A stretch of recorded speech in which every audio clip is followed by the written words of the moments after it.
Good afternoon, ladies and gentlemen, and thank you all for coming. I'm standing here with my law enforcement partners in the Gilgo Task Force to announce the indictment of defendant Rex Andrew Heuermann, 59 years of age.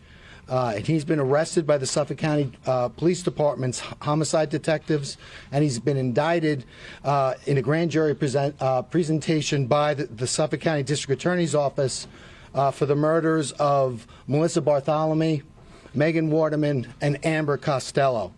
The investigation of Maureen Brainerd Barnes is ongoing. These young women went missing between July of 2007 and September of 2010. They were found in December of 2010 by the Suffolk County Police Department, and then there was nothing, absolutely nothing. For the next 13 years, their cases went unsolved until today. When I took office in January of 2022, I made Gilgo a priority. I made Gilgo a priority before I took office. I met with the victims' families, some of whom I'm proud to have standing with us today, and I told them that we were going to handle this case differently. We were going to do it differently, and that when I showed up, you weren't going to see me calling the media and being on Gilgo Beach with a giant magnifying lens looking for clues 12 years after the case. What I was going to do was I was going to work with my task force. We were going to form a task force. We were going to work with the Suffolk County Police Department. We were going to work with the Suffolk County Sheriff's Office. We were going to work with the New York State Police. We were going to work with our FBI. And we were going to form this task force, and we were going to work together, and we were going to use the grand jury, the power of the grand jury, to reach a determination in this case. Because the grand jury has two things. It has power, it has reach. You could obtain documents, you could interview witnesses. But the other thing that the grand jury has secrecy. No one knows what you do when you operate a grand jury proceeding.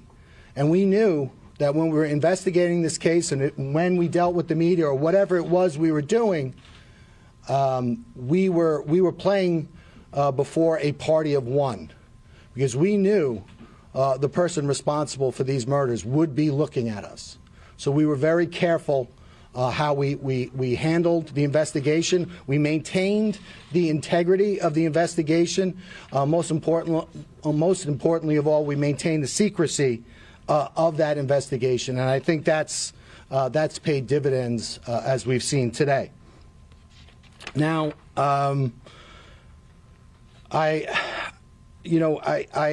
think that when we had the task force, the first thing we did, got together with Suffolk County Police Commissioner Rodney Harrison, and we formed the task force. Our first meeting was February 1st of 2022.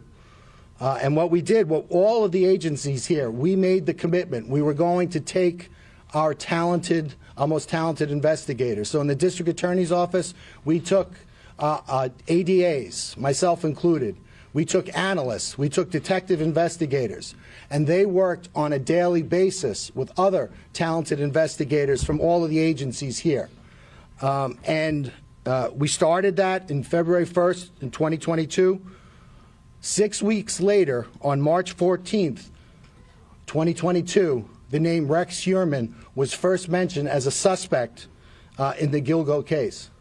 A New York State investigator was able to identify him in a database, and from that point on, we used the power of the grand jury, over 300 subpoenas and search warrants looking into this individual's background to bring us to this day. So I'm proud. I know that this case is over, but I'm proud of what we've accomplished up to this point. I know we have more to accomplish, but I'm also thankful for the partnership of the task force, because certainly without the participation of the task force, we wouldn't be standing here. Before I thank some folks and turn it over to our partners. I just want to talk a little bit about the evidence in the case. I know a lot of people know about the case. As I indicated, the victims went missing between July of 2010 and July of 2007 and September of 2010. And in December of 2010, they were their bodies were recovered. They were buried in a similar fashion, in a similar location, in a similar way. All the women were petite. They were they all did the same thing for a living. They all advertised the same way, and there were immediately there were similarities with regard to the crime scenes. All the women were bound at the head, at the midsection, or at the chest, and later at the legs. The other thing I think that that's been talked about in the media was they were bound by burlap. That has taken a life of its own in the media, and the burlap has been described or thought to be the burlap that's used at a nursery for. That's not the burlap that was used in this case. The burlap was camouflage burlap used for duck blinds of hunting. Obviously it was used to purposely hide the bodies.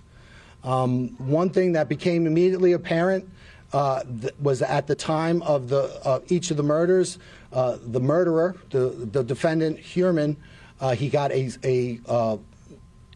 cell phone and a burner phone, which is prepaid and anonymous. And for each of the murders, he got an individual burner phone, and he used that to communicate with the victims. Then shortly after the death of the victims, he then would get rid of the burner phone. And right away in December of 2012, FBI CAST analysts, special agents with the CAST unit of the FBI, they immediately began looking at that cell site data. They compared the victims' phones with the burner phones, and they immediately honed in on some similarities, specifically in the Massapequa Park area. And they looked at an area of a confluence of 4 cell towers, and they realized that this had significance because the perpetrator of these crimes was probably located within this area at or around the times of the murder. And that was mapped out. That was called the box, and it was an area in Massapequa Park. The FBI also managed to do that for an area in Midtown Manhattan. And so that was an investigative lead. The other investigative lead at the time was, even though there was a significant amount of time that elapsed with regard to before the victims were recovered, there was some significant evidence recovered. Specifically, there was a hair recovered from Maureen Brainerd Barnes from a belt buckle that was around her legs. With regard to Megan Waterman, there were 3 hairs recovered from her, one from around her head area, one from around her leg area in the burlap, and then there was one caught in between the tape. And that was recovered. Amber Costello also had a significant hair that was recovered during the time of the recovery. But again, the crime scene, because it was out there for so long and because it was exposed to the elements, those hairs were degraded, so you couldn't use traditional DNA analysis on it. You would have to wait and use mitochondrial DNA. And back in 2010, the technology wasn't there for mitochondrial DNA. So the investigation proceeded, but also technology proceeded as well.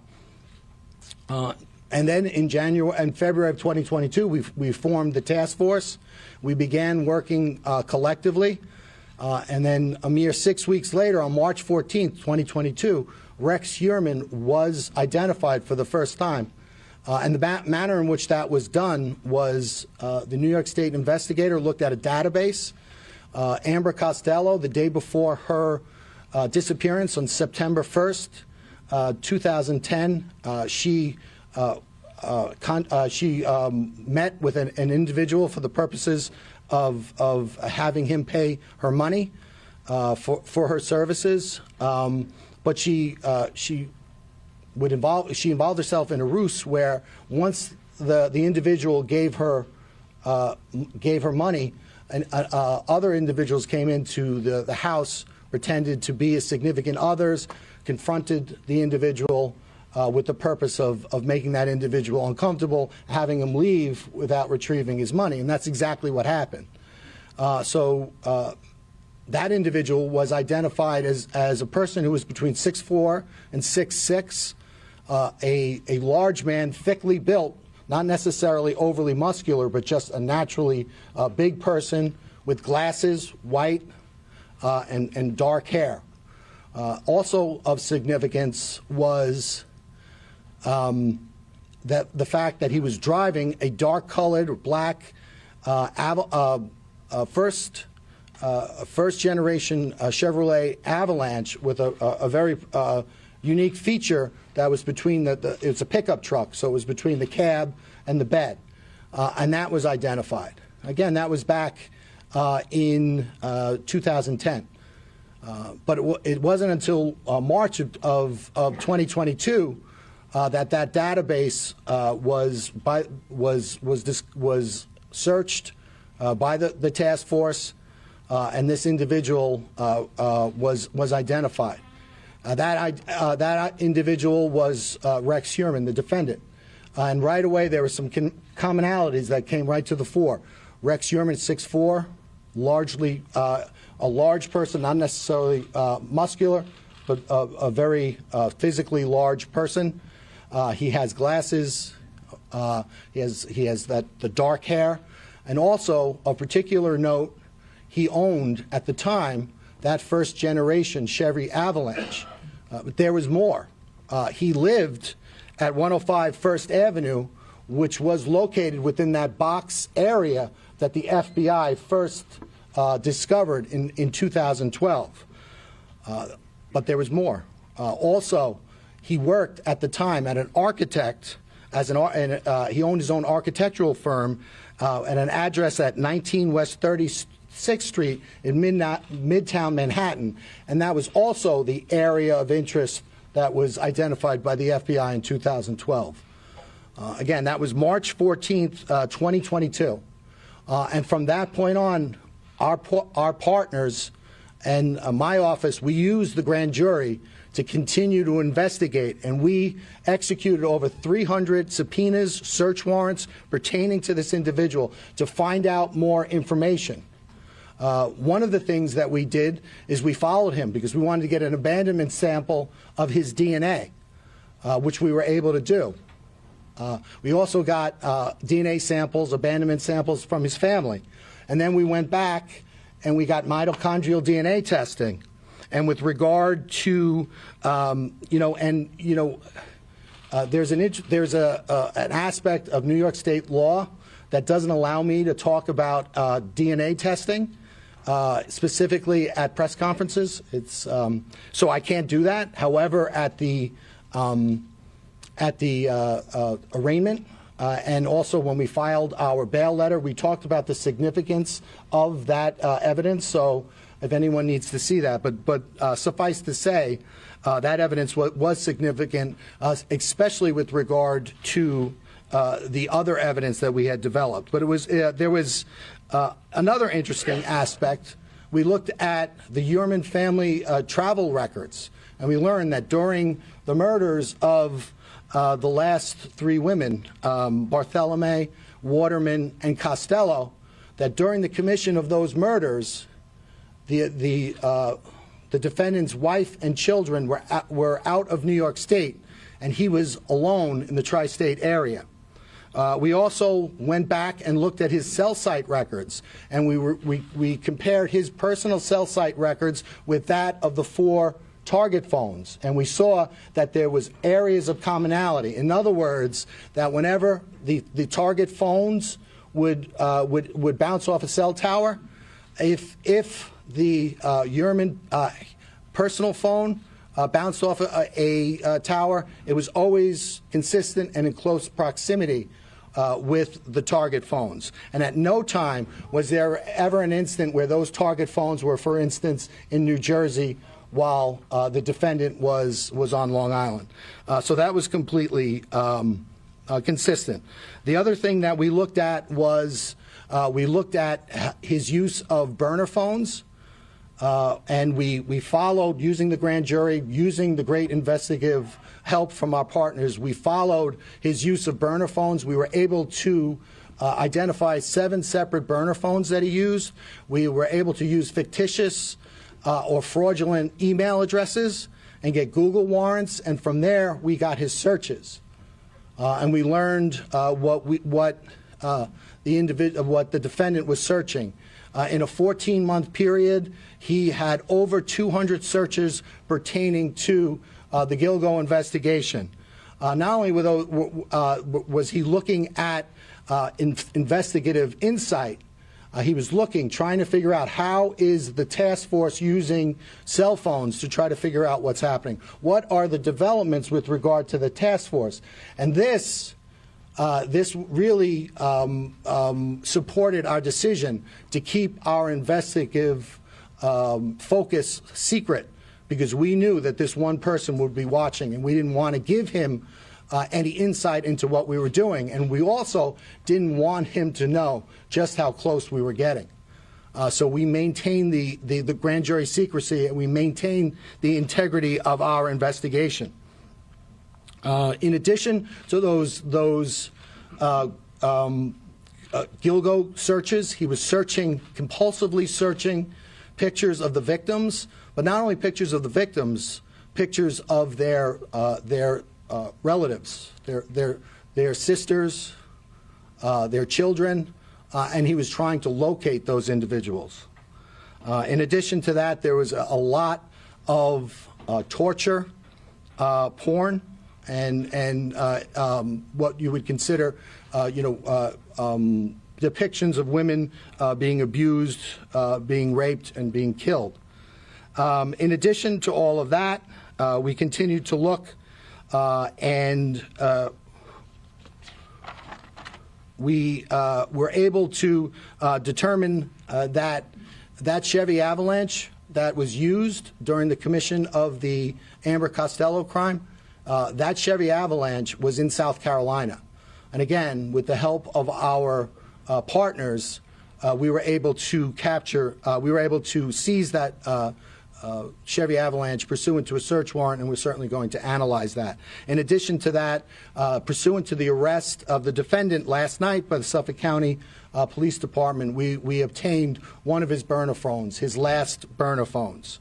As I said, this case is not over. It's only beginning. We're continuing to execute search warrants, and we anticipate getting more evidence. Before I turn it over to my partners, I want to thank a lot of people in the room. First and foremost, I want to thank the victims in this case. You know, it's always inspiring as a prosecutor when you get to meet the victims. And while sometimes our defendants could embody the very worst of humanity, it seems that invariably our victims embody the very best of what it means to be human. And in this case, it was no different.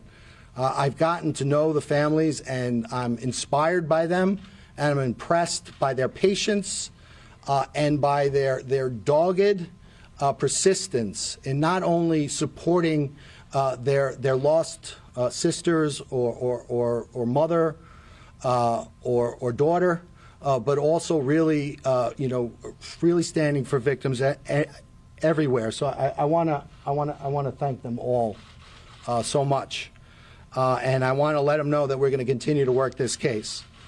The next thing I want to do, I want to thank our partners. I want to thank Suffolk County Police Commissioner Rodney Harrison.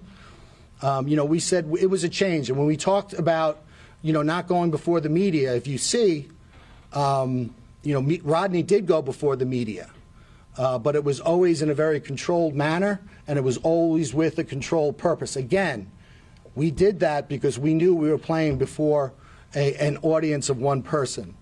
And so I want to thank Rodney for his partnership. Most importantly, I want to thank Rodney for his integrity. I think in the past, the reason why these various investigations fell short was because there was a lot of outside influence, a lot of people who had nothing to do with the investigation, nothing to do with the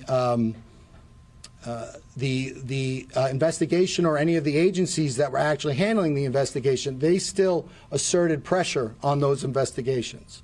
That did not happen with our task force.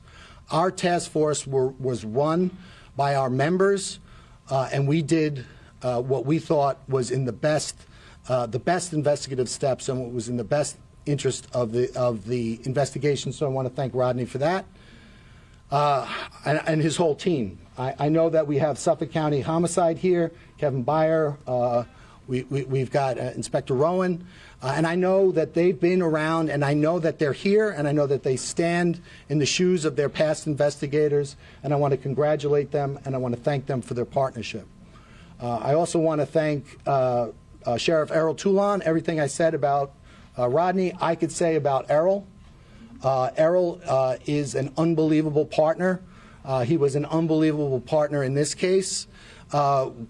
During the pendency of this case, and one of the reasons why we had to take this case down was we learned that the defendant was using these alternate identities and these alternate instruments to continue to patronize sex workers, which of course made us very nervous. But with the help of the sheriff and his database and his analysts, we were able to continually stay one step ahead of the defendant. So thank you, Sheriff Toulon. I want to thank the FBI. I know Assistant Director in Charge Michael Brodak is here. I want to thank his entire team. You know, when you have the FBI, not only do you have tremendous resources and insight, whether it's the Behavioral Sciences Unit, whether it's CAST, whether it's CART, which is their computer unit, but you also have the ability to seize a car in South Carolina. I can't seize a car in South Carolina without the FBI. So thank you for that, and thank you for your partnership, and thank you for your willingness to work with us. I want to thank the New York State troopers. I know Major Udis is here and his team.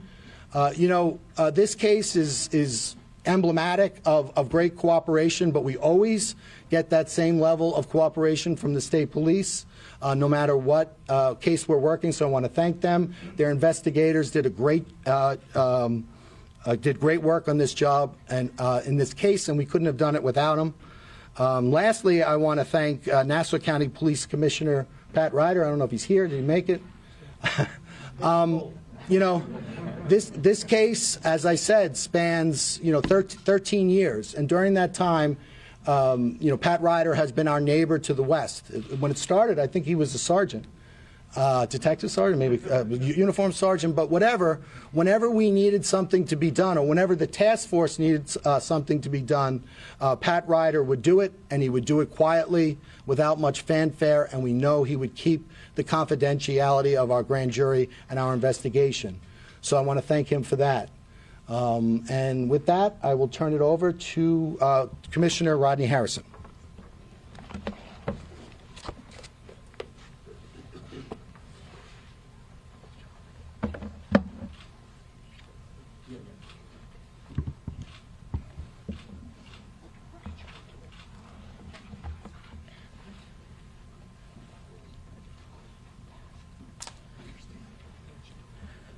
Good afternoon.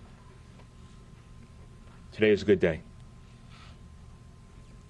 And before I acknowledge the individuals that had a role in getting to this place, I would first and foremost like to offer my deepest condolences to the family members.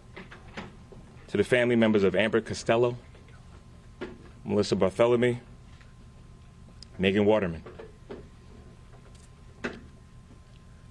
I can only imagine what you had to endure over the last decade regarding knowing that your killer was still loose. God bless you.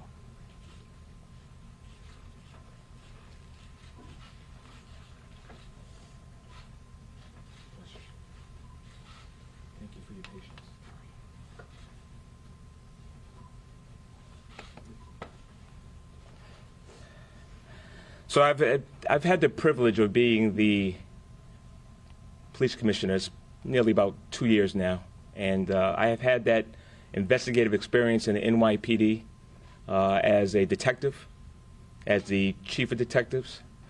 And when I was going through the process of being the police commissioner, my engagement with the county executive was I was very familiar with this unfortunate homicides. And I wanted to let it be known that this was going to be our #1 priority. But I also want to make this very clear, that this arrest was made by the investigators assigned to the task force. I announced during a press conference 18 months ago about a new team effort that was going to investigate the homicide, and that was going to consist of people from Ray Tierney's office, from Mike Broddock, FBI. Mike, thank you so much. State Police, Steve, appreciate your support. Dr. Earl Toulon, Jr., thank you, sir. As well as the investigators from the homicide detectives in Suffolk County. Gentlemen, thank you for all you've done, working together with us, making sure we are here today. I also want to thank my partner, Pat Ryder. Pat, good seeing you, man.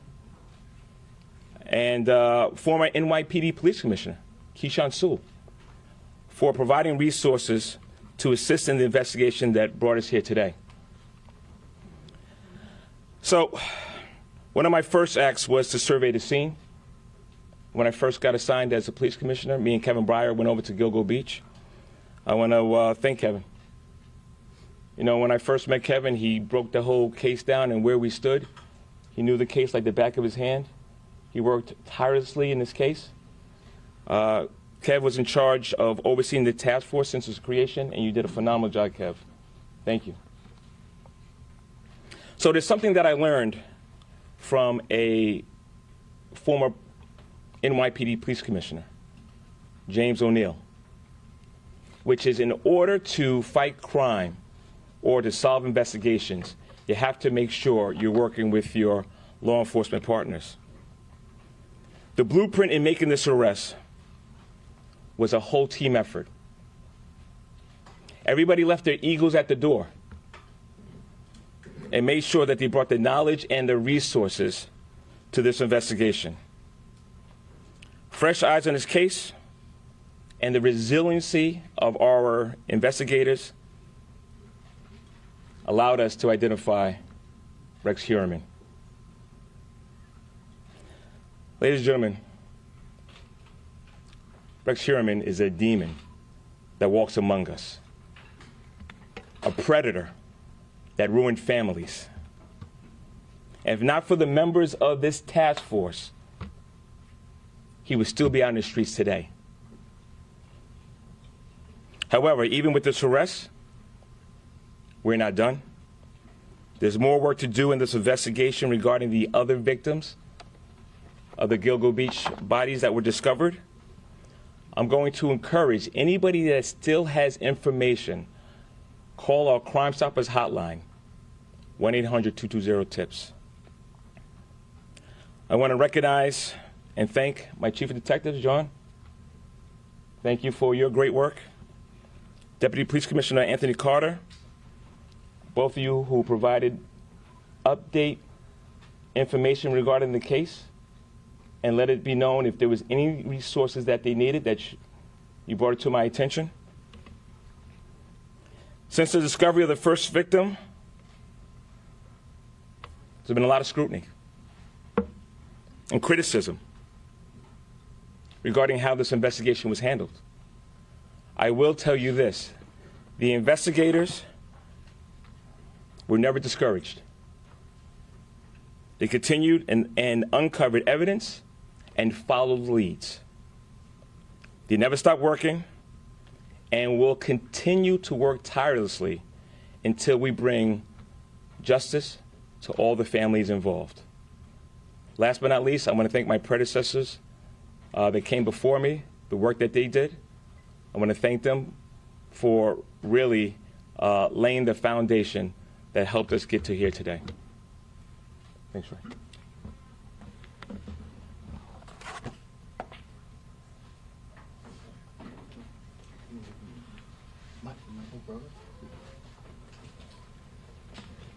Good afternoon. My name is Michael Brodak. I'm the FBI Special Agent in charge of the New York office's Criminal Division. The FBI expended its full set of resources in support of our local and state partners to advance this investigation. The charges show that we can overcome the most difficult challenges when federal, state, and local law enforcement work together under one task force. While nothing can fill the void caused by the loss of a loved one, through today's announcement, we are hopeful that the families of the victims begin to experience a sense of peace, closure, and justice, and that the general public feels safer knowing that an alleged killer is no longer roaming free. The actions taken today should serve as a reminder that the FBI, along with our law enforcement partners, will continue to be resolute in our determination to bring all offenders to justice, no matter how many years has passed. I would like to thank Suffolk County District Attorney Ray Tierney and his prosecution team, Suffolk County Police Commissioner Rodney Harrison and the Suffolk County Police Department, the New York State Police, and the investigators and staff of the FBI New York Field Office, including the Long Island Violent Crime Task Force. Thank you.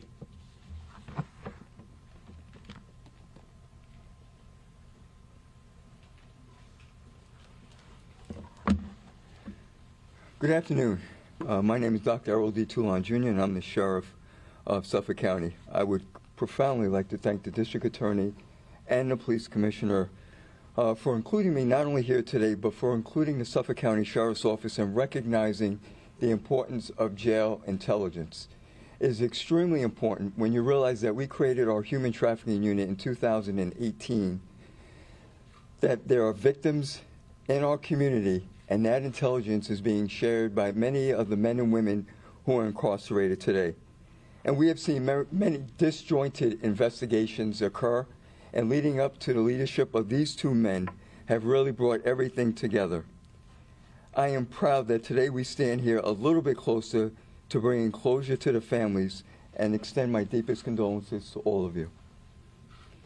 Because of the nature of this case, and recognizing that human trafficking and corrections intelligence is so important, we realize that there are many other cases that are going on that we will help to solve going forward. So I thank my intelligence staff and team that are here today for their diligence and their work. While we did our part in this investigation, we continue because we have to house this individual. We have already designated or talked about certain locations where we will house them, and in addition, the security measures we will implement in our facility to make sure that this individual is brought to justice the way he should be. Thank you very much, and have a good day.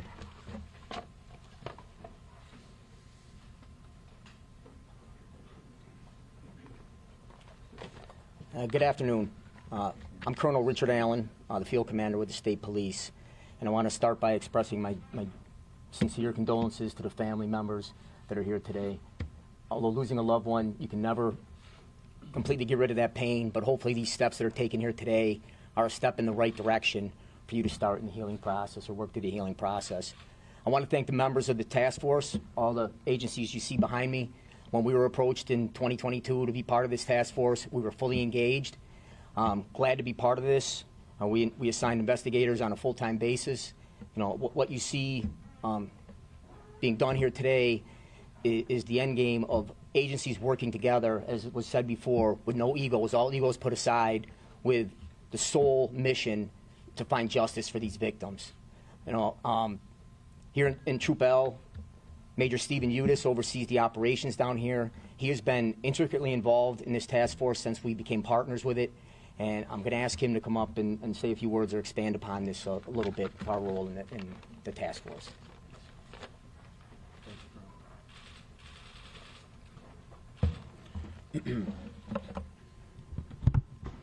Thank you, Colonel. Good afternoon. I'm Major Steve Udis, New York State Police, Troop L, Long Island Troop Commander. I'd like to take this opportunity to start off by acknowledging the DA, Ray Tierney, and Commissioner Rodney Harrison for having the vision to see that forming a task force might breathe new light into this investigation.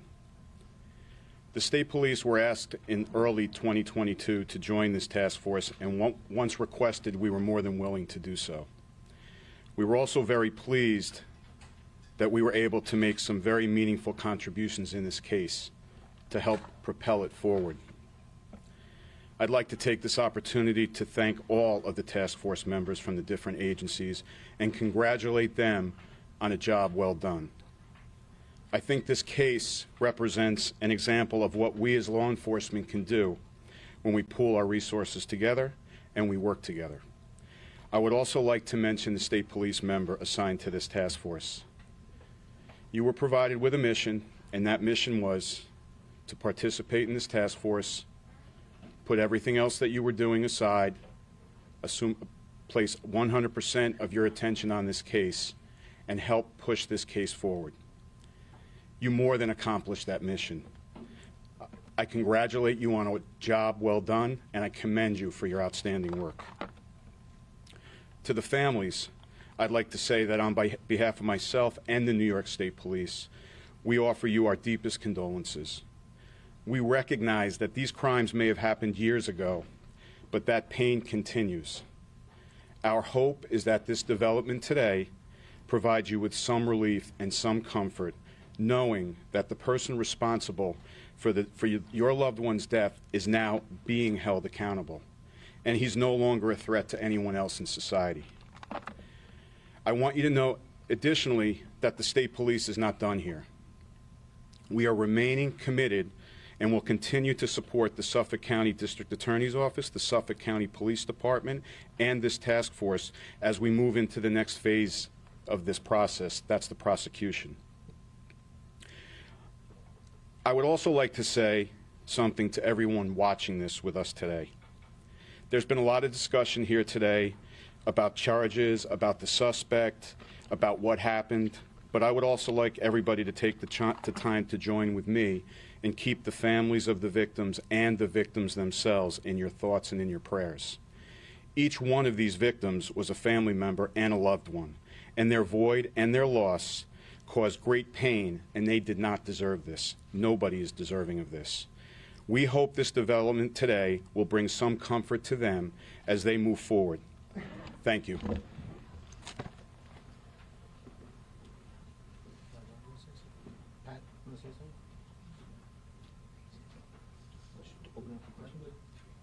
Does anybody have any questions? DA, in court you said that the investigation had to be cut short at one point because of, I think you were fearing the defendant may flee, but more importantly, the safety of people in the community. Can you just explain that more here? You know, sure. Before I do that, just I'm standing back there. I realized I didn't thank my own team. So I want to thank my chief investigator, Rich Zacharis, who is I am so lucky to have. I want to thank Nick Santamartino, ADA Nick Santamartino, ADA Michelle Haddad, ADA Andrew Lee. I also want to thank my chief assistant, Alan Bodie, and I want to thank all of the incredible analysts that we have working for us at the Suffolk County DA's office. So, having said that, I will now answer your question. I think that there was a tension in the task force, and it was a good tension because, there's a tension between getting the evidence necessary to charge somebody, but also keeping the public safe. And that's the tension that we always deal with. So as we were working forward, we had Suffolk County PD, we had the FBI surveilling the defendant. Obviously, that can't be all the time, but we were reasonably assured with that. But this individual was a person that continued to patronize sex workers at all hours of the night. He continued to use fictitious email addresses, fictitious identities, burner phones. And so as we worked through the case, and we got closer and closer, all of a sudden, and we built the evidence, suddenly the balance tips in favor of public safety. So, I think we all wanted as a task force to continue it, but I think collectively we felt that it was time to strike that balance and to take him off the street. So that's what we did. Yeah, I see that you have some of the family members gathered here today. Could you introduce some of them, and if they wanted to say anything about the news? I don't believe they. Does anybody want to say anything? No, they're here. They're. I could tell you they're the Waterman, Bartholomew, and Brainerd Barnes family members, but they're here. They're here first and foremost to support their loved ones, and we're happy and grateful to have them here. Are you looking at any other people? Do you believe that there are multiple people responsible for the remains, for the murders? This portion had to deal with the deaths of these 4 young women. And that's what we focused on. That was what the grand jury investigation was focused on. I talked about the commonalities, and the commonalities, all of those commonalities that we talked to were unique to these 4 separate cases.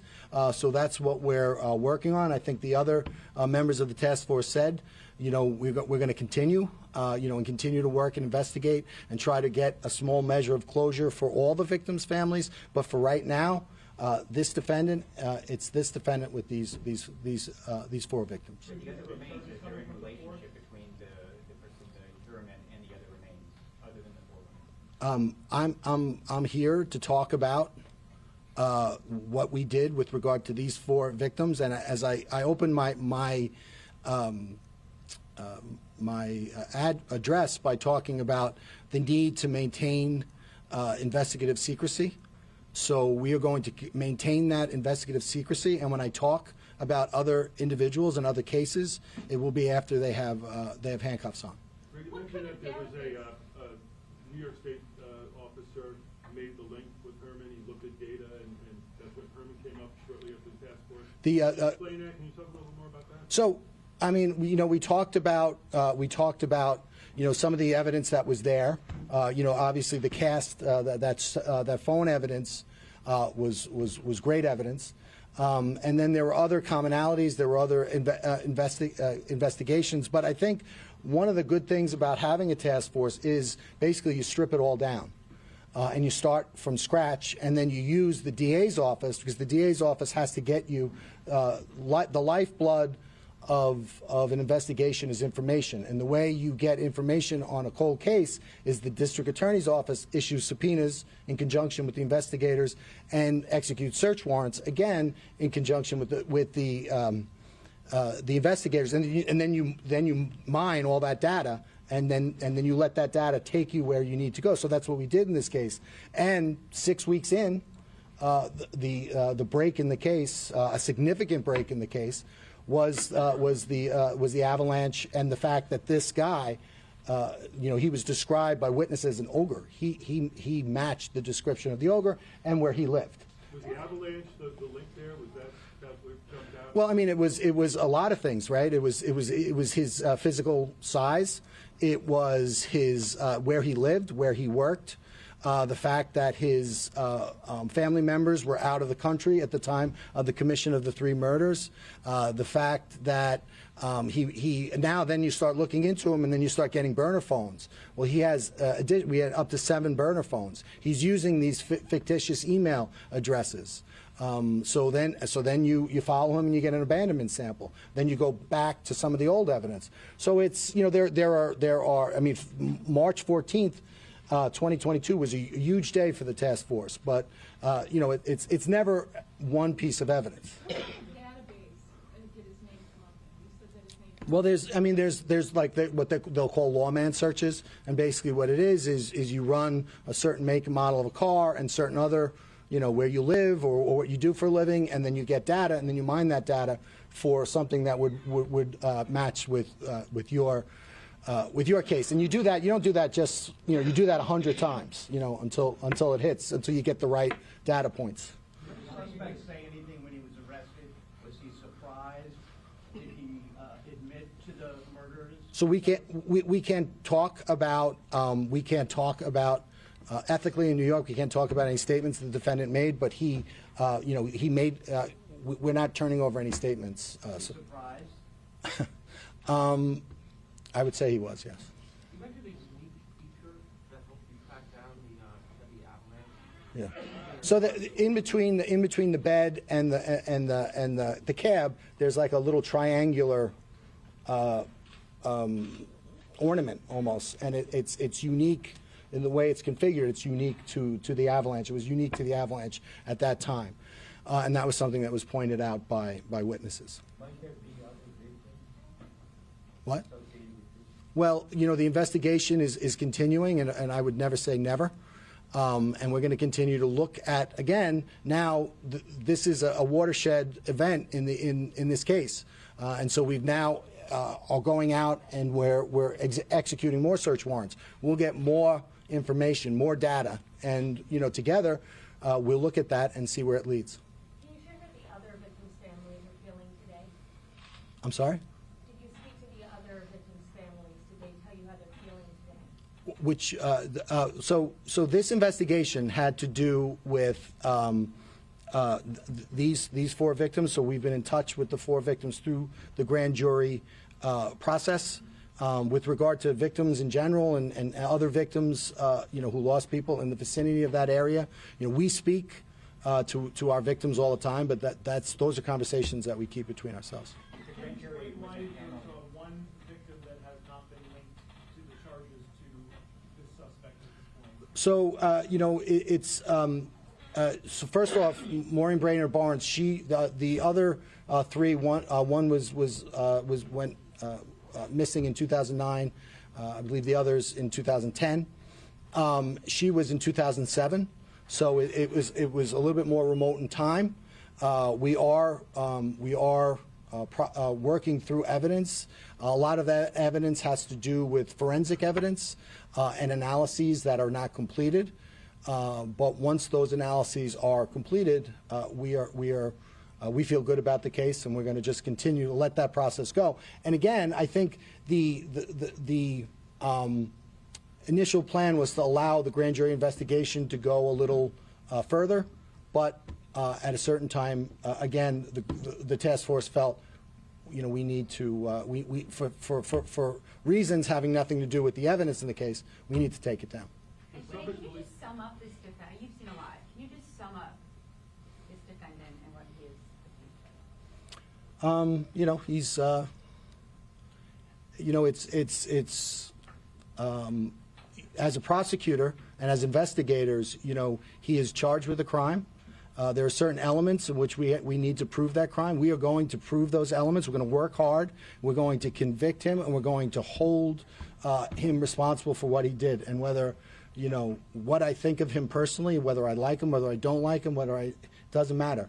We are going to hold him responsible for what he did in this case.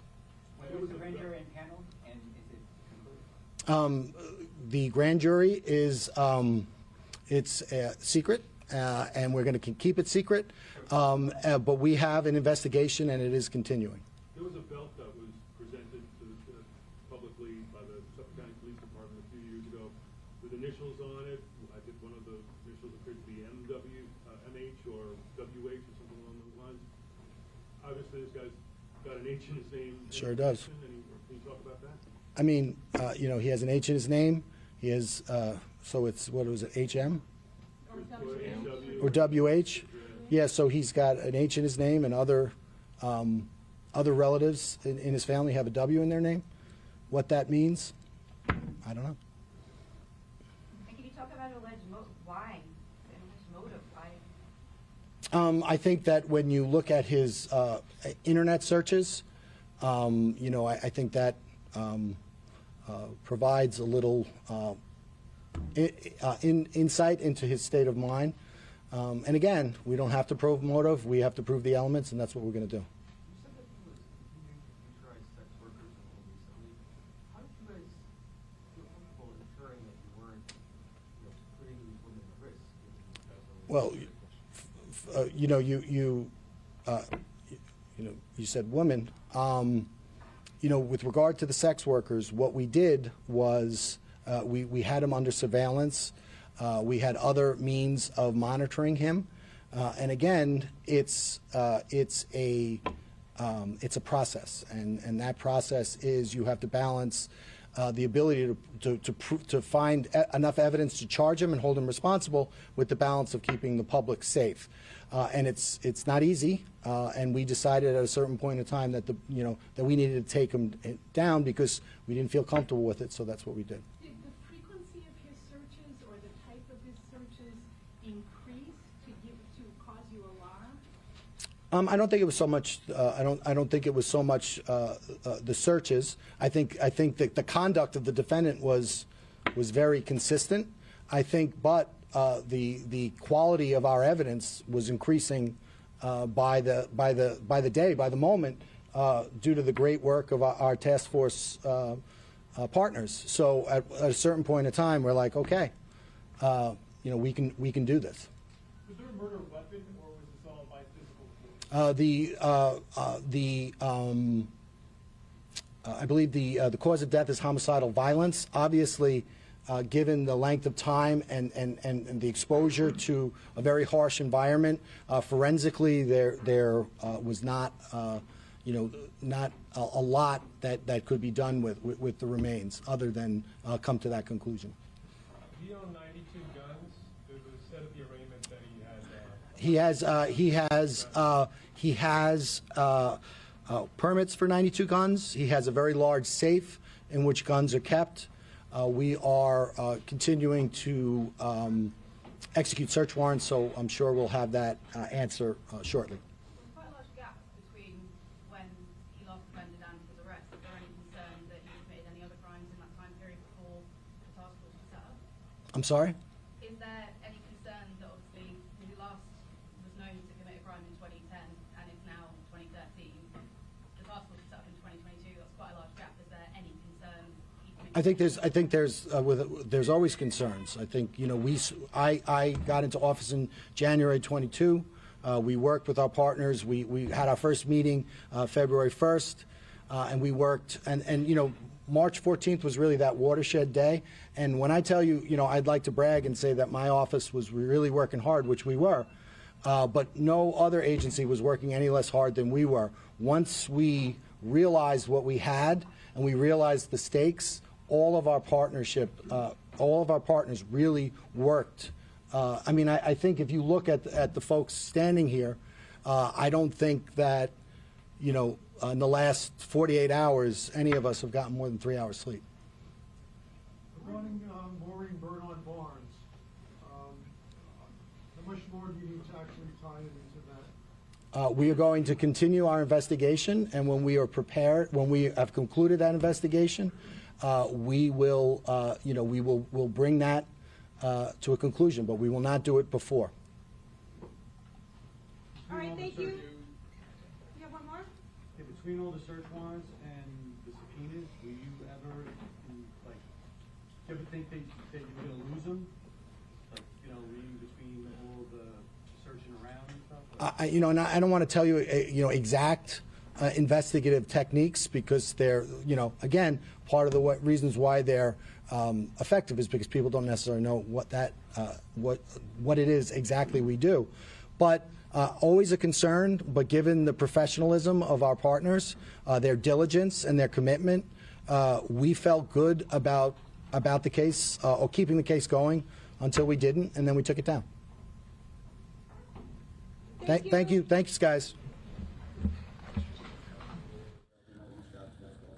All right, that was a nearly 1 hour news conference there, highly in demand right there. And we brought it to you live, raw, and unfiltered right here on Live Now from Fox. The district attorney doing a great job giving us a timeline of events here in this investigation, going back a decade or more there, and leading us up to current time right now. Hi, everyone. Mike Pace here. Thank you again for joining us here on Live Now from Fox. As I mentioned there, we showed it to you live, raw, and unfiltered. No sound bites.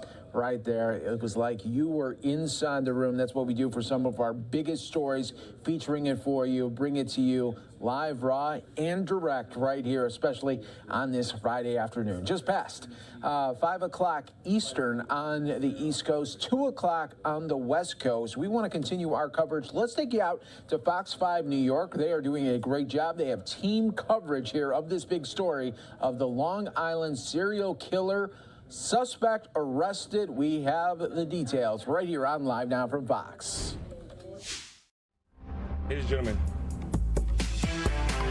Rex Heuermann is a demon that walks among us, a predator that ruined families. And if not for the members of this task force, he would still be on the streets today. A major break in a case more than 10 years in the making. Long Island police have arrested a suspect in connection with the long unsolved Gilgo Beach murders. Good evening. I'm Natasha Verma. And I'm Steve Lacey. That suspect's been identified as Rex Heuermann. Right now, he's charged in the deaths of 3 women, which he has pleaded not guilty to, but authorities say he is also considered the prime suspect in another killing. So what do we know about this man? He's a 59-year-old licensed architect who worked in Midtown Manhattan at a firm. He lives in Massapequa Park and is married with 2 kids. We have team coverage following all the latest developments on this breaking story.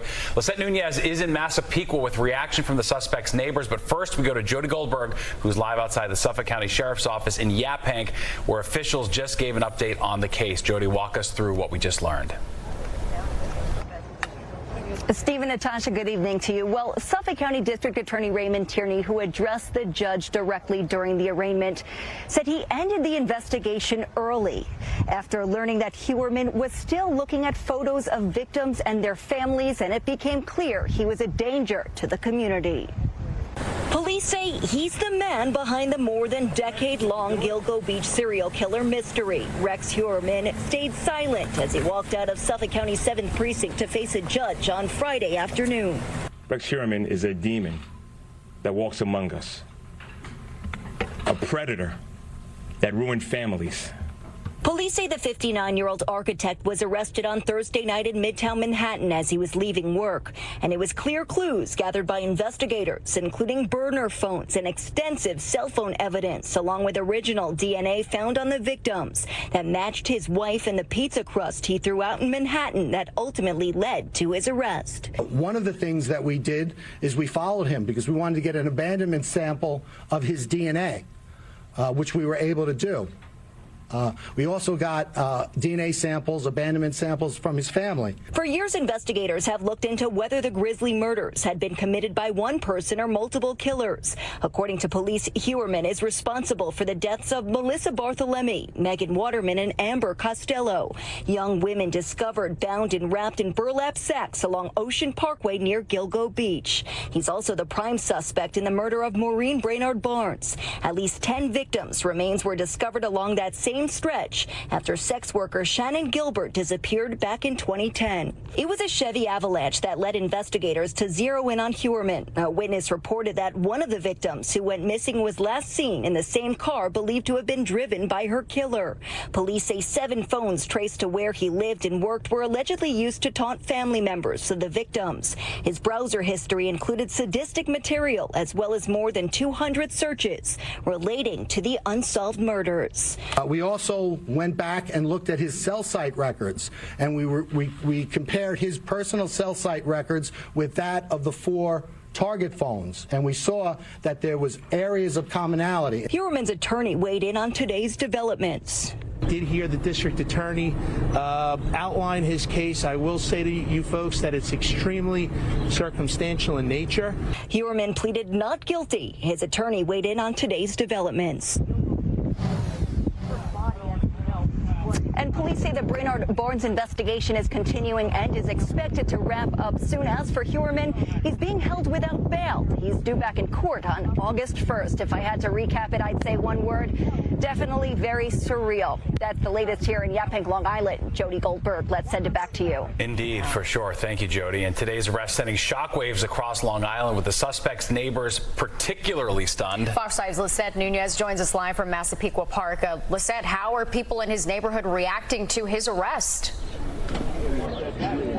Good afternoon to the both of you. And all day long, neighbors and also members of the press, they've been gathered here, and the focus has been this red home that we are zooming in on. Now, I did speak to neighbors who tell me they are still trying to wrap their heads around that a suspected serial killer has been living here for decades.